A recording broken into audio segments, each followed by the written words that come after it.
Okay, we're back. Why don't you introduce yourself to the crowd? Hey, my name is RYzen. I live in Slocan, BC. I really like running chainsaws and porting them. Yeah, so today we're going to run a couple saws that I really like. And also I have a customer's saw here that was leaking bar oil out of the case. And I did a repair that I wasn't too sure about at first, and it leaked again. So today I'm going to test if the JB weld holds up.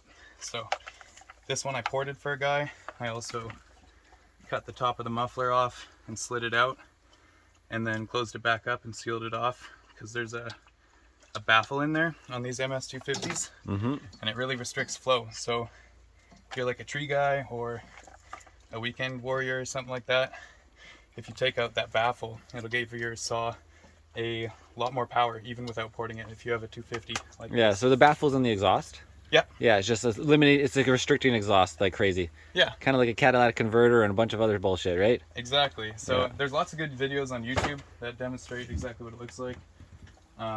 Cool. Okay, so which saws do you want to pull outside or turn on a couple times? These two, and we'll do this 250 right here. All right. So I'm kind of out of breath from hopping. Okay, we got Bear hanging out. Good boy. So what saws have you selected here? So I have a P41 Pioneer and another P41. Now this saw I kind of pioneered. There's very little porting information on Pioneers on YouTube, so I decided to try something based on current knowledge I have of porting. These those of you that have like taken apart Pioneers or some of the old McCulloughs, they're actually pretty advanced, like some of the transfer designs, stuff like that. So I kind of just took what I knew and applied it as best as I could to that one. And I also deleted the base gasket, which is actually super easy to do on these saws. And I put a pipe that I had made previously on this saw to complement the port work. I took a full wrap off of like a Poulin Pro 655, so it's a nice contoured wrap. It's got a little chain guard. Oh, the holder, you mean? Yeah, like this one's the same as well. So that's not stock. They don't come like with like a full wraparound. This one is stock. It's just from a Pioneer model, so this is just a little more modern with like the more comfortable kind of semicircle hand grips instead of the, I don't know, just a little detail. Yeah, all right. Another cool, interesting fact that I found out about these, for anybody who's got one of these like sitting in their basement, this carburetor, it takes the same carb kit as a 390. So if you go to like your local saw dealer, you can ask for a Husqvarna 390 carb kit, and it'll rebuild most of the carbs in all these Pioneers, Home Lights. I mean, not all of them, but a lot of them. So that's kind of a cool little trick. All right. So, and you got a pile. Look at this pile, and of sawdust. Yeah, of testing. That's like a couple afternoons of testing. And so you're hobbling around right now. You had a little accident on your dirt bike? Yeah, I was ripping around up the mountain there, and I wasn't wearing boots, and so my leg hit a stick, and it kind of popped the bones out the back. I won't show the front. Oh yeah, no, the front is like a hole. I remember. Yeah. So my leg's got a rod in it, so pretty out of breath from hobbling all over the place. But once I could start hitting the shop, I was pretty excited. So I do a couple hours a day, and I get in the shop. Yeah, the RMZ 450. Yeah. My 06, just like my old bike. Yeah, all right, hard to start. All right, well, let's move forward. All right, so after I'm finished cutting with this one, one other interesting fact is this one is the second Pioneer I've ported. And those of you guys that have had these apart know there's a bridge in the exhaust. So I took that out on this saw. So this is the second day that this has been running. The exhaust port's humongous, but I don't know. I'm gonna play with it and kind of see. This one does have a little crack in the reed, so it's not running tip top, but hopefully it doesn't pop. Maybe it does. All good. So this is the 250. I'm gonna see how that oiler fix held up.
Looks to be holding up. I'll do some more cutting with it.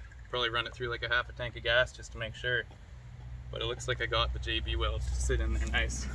Yeah, don't want oil everywhere.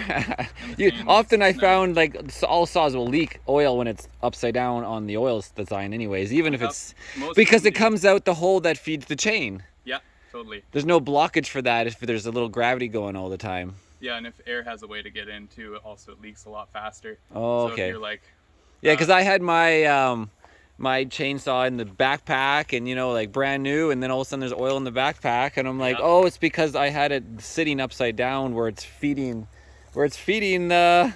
Look, we got a visitor coming through. Okay, so this one doesn't actually have as much gas as I thought it did in it, so we're just gonna. That's all right. You can move on to the next one too. Oh yeah, backyard bush air style. Gasoline transfer. There you go.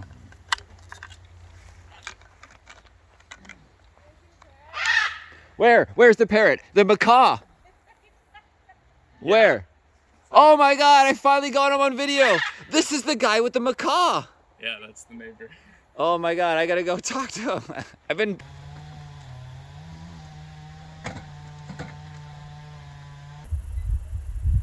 There he is. The macaw.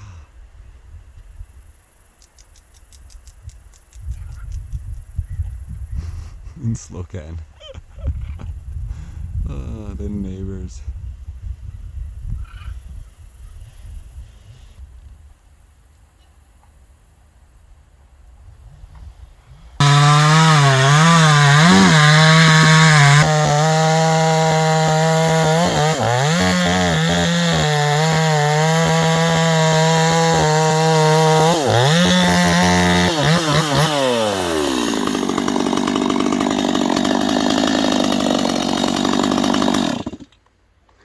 Oh, you're back on the little guy here. Yeah, I was just giving it some more run time. Seems to work pretty good. Turned out pretty good too. Yeah, no leaks still. Yeah. You've been making some bread, huh? All right. So I got a shot of the macaw anyways. Macaw of Slocan, guys. Everyone knows that bird. When you're sitting in the house with them, they'll like squawk super loud. Like, and you'll be like talking, they'll be like... Inside a house? You've been in a house with one? That one? So, two of them stay inside the house. Oh, he has more than one. There's more than one. Yeah. I didn't know that. So how many are there? 3? Yeah, 3. So 2 will sit inside the house and like scream at the top of their lungs, like in the morning around like 8. It almost sounds like a 10 times louder hawk. It's almost like a wow. It's a rough sound. It's really rough. Yeah, no, we were all talking about it at the campground. It's so funny now, the campers, like anybody comes to the little campground will be like, oh, this is the macaw. There's a sign, there'll be a sign, macaw in a circle. That's what I suggested anyways. Because people would be like, what is that? Just somebody screaming in terror. It's the Slocan, idol? Mascot. Oh, man. Right. He's like the Fruit Loops guy. Follow your nose. Yeah. Okay, anyways, continue. On to... This is the Pioneer with the exhaust bridge taken out. If anyone wants to know what that looks like, I uploaded a YouTube video, like a short, on my channel. So what's the YouTube channel? The YouTube channel is Lumberjack, so instead of B-E-R, it's B-E-A-R. Lumberjack. Yeah. Gotcha. Just started it, but thought why not. Yeah, I saw your comment on the other video. Yeah. Let's see how many pulls. I haven't run it since yesterday, so. I think I heard it pop. Oh yeah. 6 pulls, 6 pulls.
Yeah, that guy's loud, huh?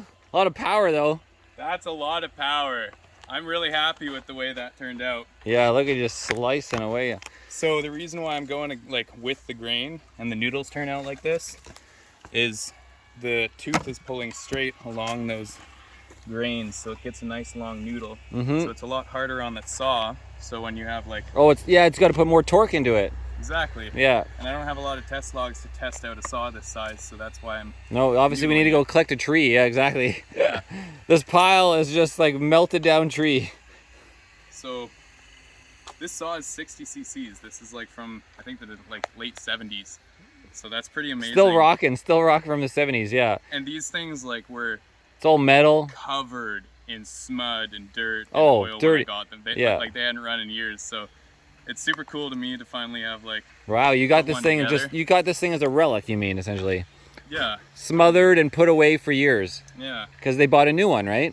It was super interesting. A lot of you guys that are watching probably heard of Buck and Billy Ray and maybe like Tin Man or something like that. They're pretty big saw guys on YouTube.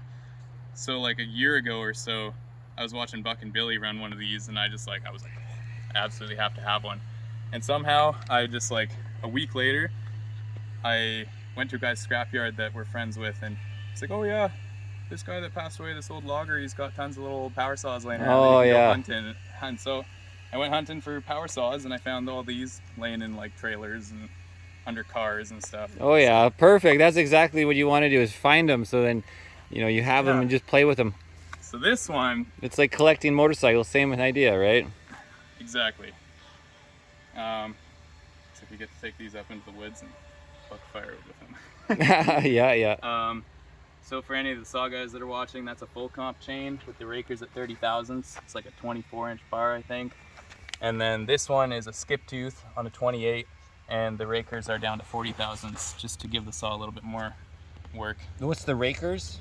The rakers are these little guides. So every time you sharpen a chain, the working corner gets brought back, and the working corner starts your cut, right? That little corner out there. And so if your raker gauges are too high, then your saw will be spinning out like high RPM in the wood and not making it cut. So slowly over time, it'll burn up the saw, and you'll be cutting slower. So if you take down your rakers every 1, 2, or 3 times you sharpen so the this is chain. essentially sharpening it, yeah. Yeah, totally. Just never had the lingo of all the breakdown. Helps yeah, the and then cut. obviously the gap, when you buy a chain, you order in gap and thickness and length. So you order it in the gauge of the bar, and then I believe, I'm not sure I'm 100% correct, but the distance between these two teeth, no, I definitely am not correct on that. Something to look up. Yeah, I remember seeing that back in the day when I was shopping for my 2500X. Yeah, so there's all sorts of different gauges and sizes, but it'll say on your bar what kind of chain you need for that bar, so that's a good tip. All right. So you need a little intake swap? Yep, I'm just gonna swap over. I have a good air filter housing on this saw, and so I'm gonna run it on this one because I have to clean the other filter. So this one, the port work's not quite as radical, but it's got a pipe on it. Okay. And it has a better reed, so the reed valve is sealing on this one. It was the only good reed I found out of all these old power saws. So that's kind of cool. That just slips on there. Just like that, I believe.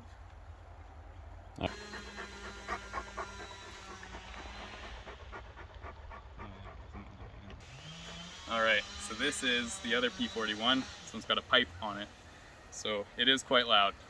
Yeah, I'll be filming from a distance. It's loud. Yeah. Anyway, let's see how many. But the pipe's facing backwards now. The other one is deflected forward, as you can see out the manifold. I think this is probably a little safer, but I have noticed that the particular angle that I put it at sometimes gives me a face full of Oh yeah. dust. So, Face full of exhaust. yeah, so I think next one I would angle it a little bit further out. Mm-hmm. Yeah. So she's cold right now. Let's see how many pulls it takes. This one's like, it sounds like a dirt bike wide. Yeah, it's cold at night now. We had our first 3 nights of chill. I noticed 2 nights ago I had to use the furnace. Yeah, time to get the firewood. That's pretty good.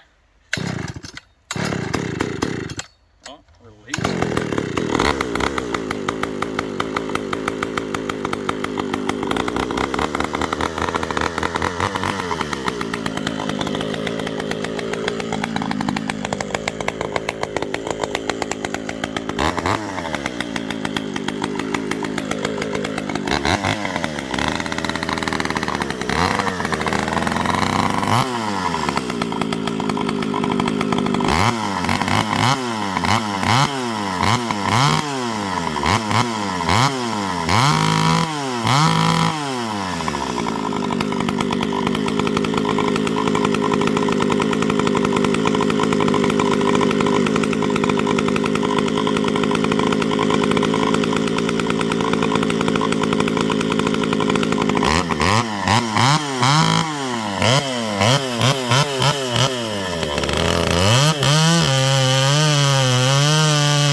What do you mean raker's low?